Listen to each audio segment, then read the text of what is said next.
Good morning. My name is Brad Miller, Pinal County Attorney. I come before you today as a message forged in the daily battles with law enforcement right here in Arizona. As county attorney, I've witnessed firsthand the unchecked illegal immigration and border-related crimes, families shattered by fentanyl overdoses, communities terrorized by traffickers, and our brave deputies and ICE agents putting their lives on the line every single day. Today, I stand vigorously to defend the heroic men and women of the United States Immigration and Customs Enforcement, and to demand immediate passage of a new bill that we are proposing. The bill would impose a serious penalty and make a felony anyone who interferes with officers during a lawful arrest. Let's confront the facts head on. ICE is making it safer. Yes, safer. ICE operations with over alone. Rise in 68% criminal actions on pending charges. Last six record and illegal entry. A major part on transnational not they are precision strikes against people. Count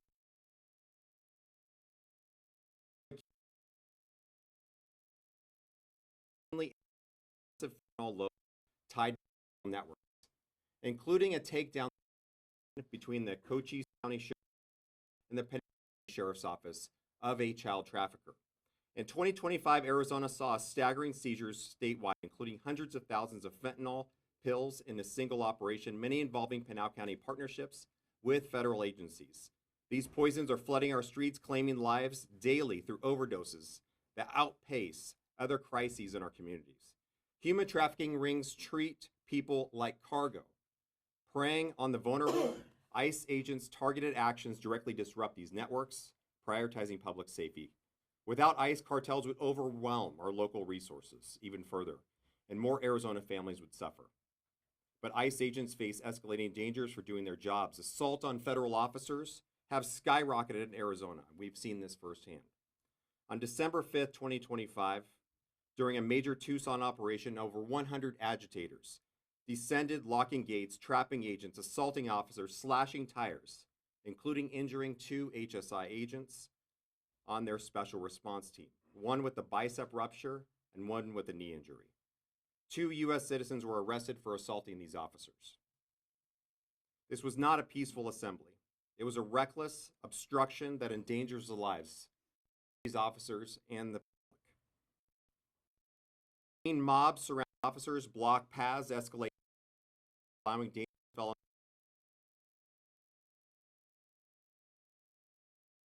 through trafficking.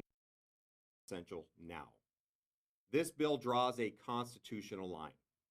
Observe, record, question, but do not physically obstruct, threaten in ways to heighten danger, interfere with lawful arrest. Violations carry real consequences, fines, jail, and prison time. This protects First Amendment rights while ensuring officers can work safely. Peaceful protest remains sacred. Mob violence does not. With our border proximity, with daily threats to Arizona, must lead in this particular endeavor. In closing, defending ICE and passing this bill are moral imperatives. We owe it to our ICE chaos families. Grieve and all losses to those trafficking victims, Arizonans. We deserve. Let's honor those who protect us by protecting them. I urge our legislators to pass this law now. I stand with law enforcement. We should stand with law enforcement. Stand for justice. Thank you. God bless to our officers, and God bless to the state of Arizona. We're now going to have a couple more speakers. But first, I would like to introduce Senate President Warren Peterson. Good morning, everybody. Thank you all for being here. We're looking forward to a session where we're going to introduce a lot of great legislation that's going to help Arizona prosper and grow. I just simply want to say I appreciate Pinal County Attorney Brad Miller and his efforts to keep Arizona safe, to fight crime, and in this instance with his work with the legislature to introduce legislation to help us support law enforcement and to keep Arizona safe. We've seen some tragedies that could be avoided if people would simply just follow the law. People need to follow the law. Our nation is revered and regarded and sought after because here in the United States of America, we follow the law. It's a place where people can count on being safe. It's a place where people can count on their lives, their liberty, and their property being protected. That is the goal of law enforcement, and currently we're seeing a lot of that being impeded by dangerous rhetoric, by people who are pushing, arguing against our law enforcement, people who are trying to say that they're doing something wrong, when in fact what they're doing is simply enforcing the law. So I look forward to helping with this legislation any way that I can, pushing the process, and having an here in Arizona that will help keep it safe. Thank you. The next speaker will be the bill sponsor, Representative Gillette. Thank you, sir. Thank you all. I am proud to sponsor this bill because the narrative that is being formed right now in the media, and we see it on social media, we just saw it outside, that ICE agents are not real police officers. You have a right to resist them. It's your job as the media to go out right now and tell the people that ICE agents are federal sworn law enforcement officers of a GS Series 1800, 1811. They are charged with enforcement of Section 8 of the U.S. Code, which is federal Congress, signed by a president, upheld by the Supreme Court numerous times.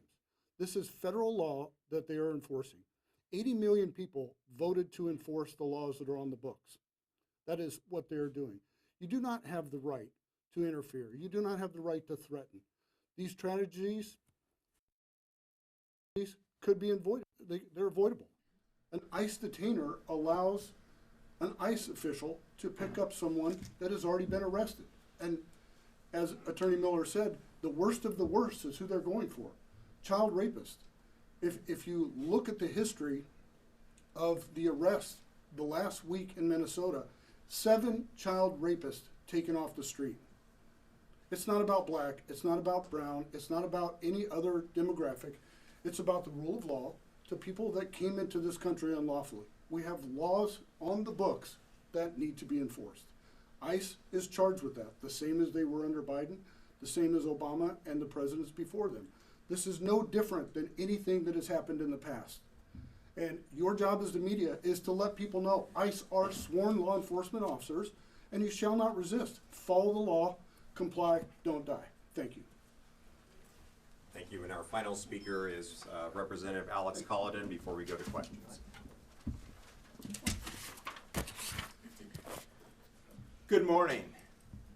And I just want to say before we get started, what a great country we live in. You know, we saw the counter protesters outside exercising their First Amendment rights, and I think it speaks of the great credit of the members of this body that we gave them the lawn so that those citizens out there, and a few lobbyists I saw, could exercise those First Amendment rights while the members of this body did so separately inside the building. But we are here today, 1 year into the restoration of America, not to talk about that, but to say loud and clear that we stand with ICE. What a difference a year makes. 12 months ago, we stood here preparing for change. Today, we are living it. President Donald Trump is back in the White House, and finally, after 4 years of chaos, the rule of law has returned to the United States of America. We are here to thank the brave men and women of Immigration and Customs Enforcement. For years, they were demonized and prevented from carrying out their lawful duties by an administration that wanted them to fail. But today, thanks to President Trump, ICE is doing what they were always meant to do, protecting our families. We see the results everywhere. President Trump has proven on immigration, just as he has on the economy, that common sense, America First policies are crucial solutions for the serious issues facing us today. In President Trump's great economy, inflation is down, energy is flowing, and American wages are finally rising again in real terms. That didn't happen by magic. It happened because we have a president who stopped apologizing for America and started fighting for it. And no one fights harder than our border czar, Tom Homan. He promised he would bring order to the chaos, and he has delivered. He has given ICE agents the backing they need to find, arrest, and remove the threats that have been hiding in our communities for too long. But here is the reality that we face in Arizona. While Washington is finally doing its job, we have politicians right here at home that are doing everything they can to stop it. Now, we are not just here to talk about the great work that ICE is doing in Arizona to remove dangerous, criminal, illegal aliens from our border state. We are also here to talk about the politicians trying to stop the progress that the American people demanded. Democrats like cartel lawyer Adrian Fontes, who has spent the last year fighting against federal efforts to ensure that only citizens are voting in our elections. Democrats like Oscar de los Santos, who continues to put ideology over public safety, and Democrats like Senator Annalise Ortiz, who we saw this year actually trying to tip off criminals and interfere with ICE operations. Think about that. We have elected officials in Arizona actively trying to protect the cartels and criminals that ICE is trying to remove. It is shameful, it is dangerous, and it has to stop. We cannot forget why this fight is so hard. America's immigration system was broken by the 20 million illegals that Joe Biden let in. Cleaning up that mess does not happen overnight. We are still dealing with the consequences of an open border that flooded our schools, strained our hospitals, raised our rents, and endangered our neighborhoods. The Trump administration is working day and night to reverse the damage, and we need to give them that opportunity. I am therefore calling for America to hit pause with a moratorium on new immigration that will allow us to finish up cleaning the deportation backlog while we recalibrate and modernize our federal immigration laws to prioritize putting Arizonans and Americans first in this 21st century global geopolitical environment. We don't need a system that works for foreign nationals. We need a system that works for you. President Trump and Director Holman, keep going. Don't let the media slow you down. Don't let the obstructionists in this building stop you.